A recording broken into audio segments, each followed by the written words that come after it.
So our next lecture is on simplifying radicals, and we're going to have some properties similar to the previous section, but now we're going to be simplifying radical expressions. So if I have to take the nth root of a product AB, you can break that up as the nth root of A times the nth root of B. Another property is if you take the nth root of a quotient, you can break that up as the nth root of the numerator divided by the nth root of the denominator. And another really nice useful property is if you take the square root of a real number squared, then that becomes the absolute value of A. The reason for that is while A squared is A, if you take the negative of a number and you square it, if you take negative A and you square that, that would also give you A squared. So a generalization of this is the nth root of A to the n will be, the absolute value of A is if n is even, and it will just be A. You won't have any absolute values if n is odd. So we can use these properties to solve some simplification, similar to what we did before, but this is sort of extra properties that we have and we can use now. So let's try to solve some of these problems. If I take the square root of 32, and you want to simplify that as much as possible, well, there is no number whose square is 32 other than just root 32. Okay, so there's no whole number, is what I mean. So what we could do is our next best simplification is, can you find a number where 32, we can decompose 32 essentially. Okay, I could rewrite 32 as 16 times 2.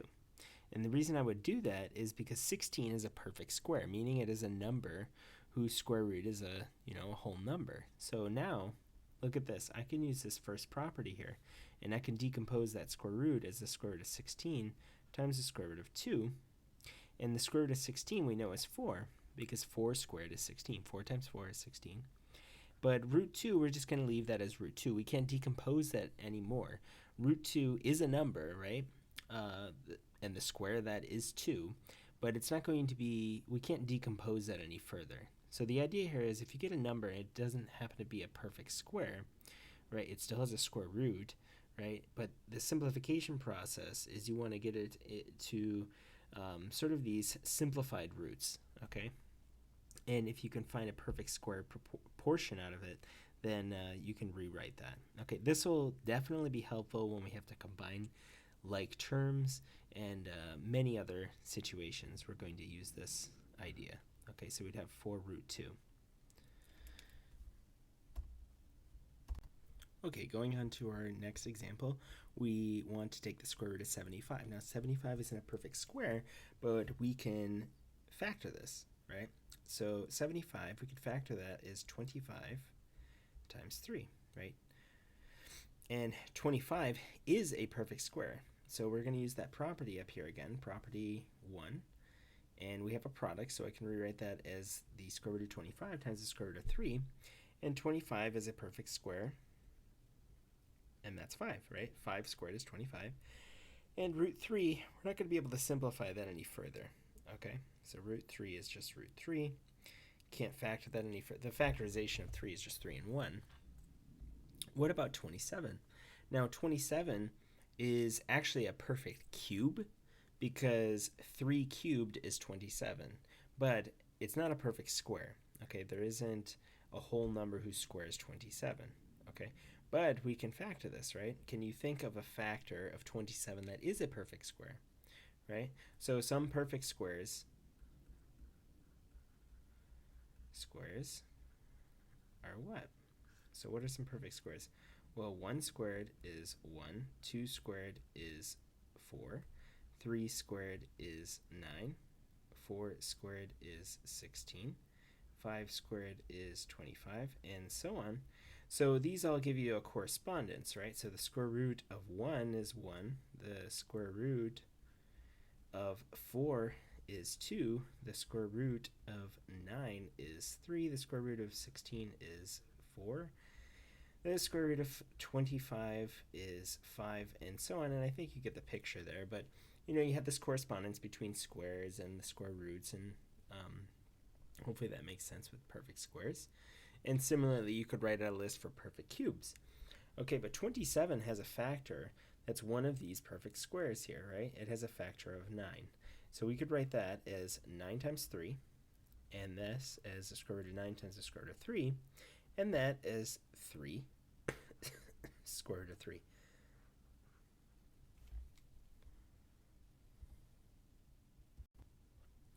So let's try to use the same pattern. Okay, now we want to take the cube root, right? So again, you could write out some perfect cubes. Right? 1 cubed is 1, so the cube root of 1 is 1. 2 cubed is 8, so the cube root of 8 is 2, right? It's sort of the reverse process. And 3 cubed is 27. So the cube root of 27 is 3. 4 cubed is what? So 4 times 4 is 16. 16 times 4, 64, right? So the cube root of 64 would be 4, and so on.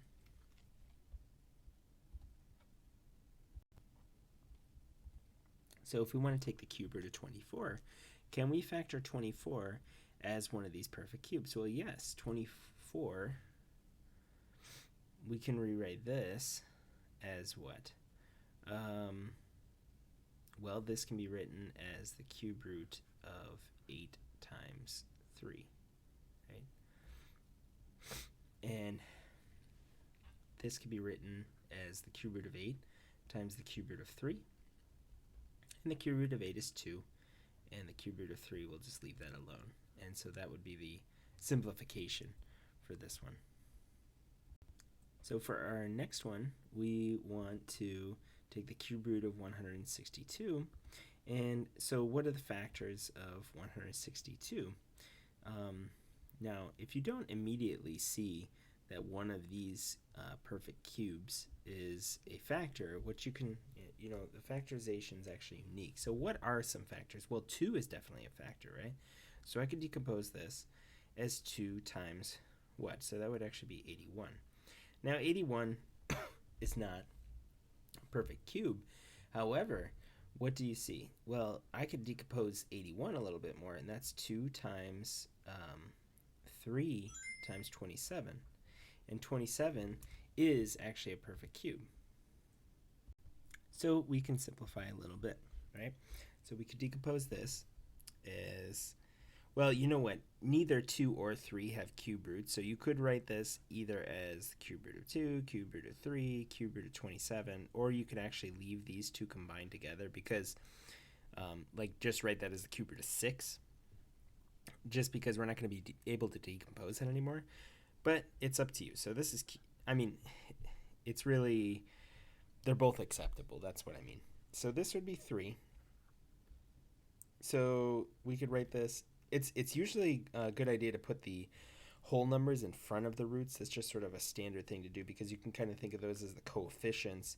And if you ever have like terms to combine in some kind of expression, it's a little bit easier to determine what are like terms. So this is acceptable, but you could also write that as the cube root of 6, like I was saying before, because we're not going to be able to decompose that anymore, as you can't factor that anymore into something that's a perfect cube, okay? 1 is a perfect cube, but that's a boring perfect cube, okay? So you're not going to need to do that. You'll just keep doing that forever. So moving on, we have to take the square root of 27 x to the 5th. So now we have some variables involved, and we can use many of the properties that we have seen before. So this would be what? Well, we could write this as 27. We can factor that as 9 times 2. And x to the 5th, you want to decompose that into something that is a perfect square. Well, x to the 4th should work out pretty well. And so should, you'll have a leftover x though, okay? Now, what do we have here? So, all right, you know what? If it's not clear that that's a perfect square, you could also write this as 9 times 2 times x squared times x squared times x. Okay? And then now this is, you know what, let me erase this. So what would this be? So you know what, let me write it under this actually. It might be easier to look at then. Okay. So this is the square root of 9, square root of 2, square root of x squared, square root of x squared, square root of x. So the square root of 9 is 3, square root of 2 stays the square root of 2, x squared. Now here's where you gotta be careful, right? This is actually absolute value of x, this is absolute value of x, and this is square root of x.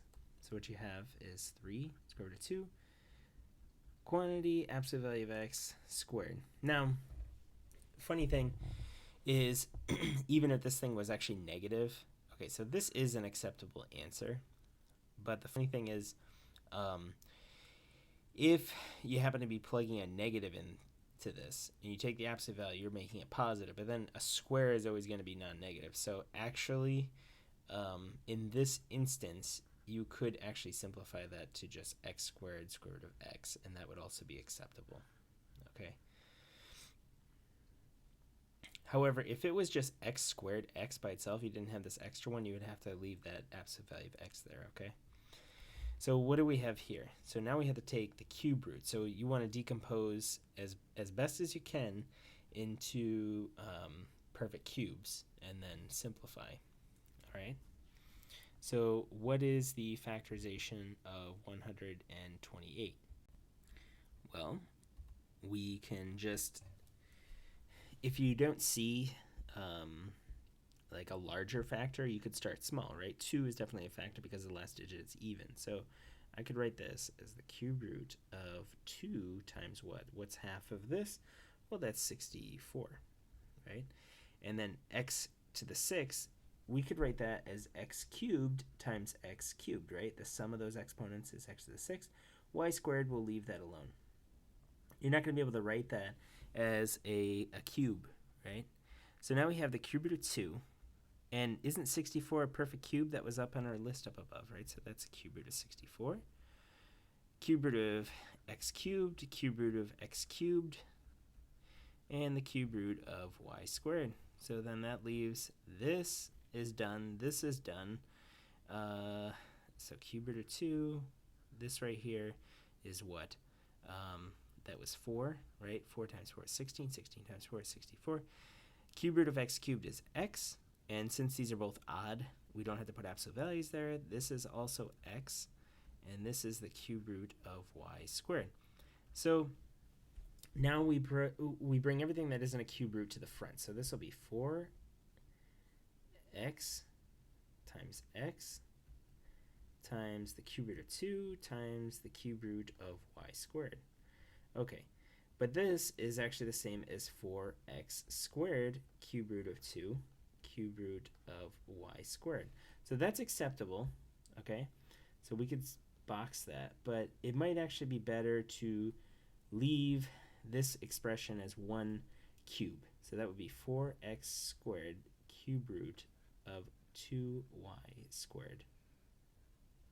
Okay, just combining these two together, all right? And that looks pretty good.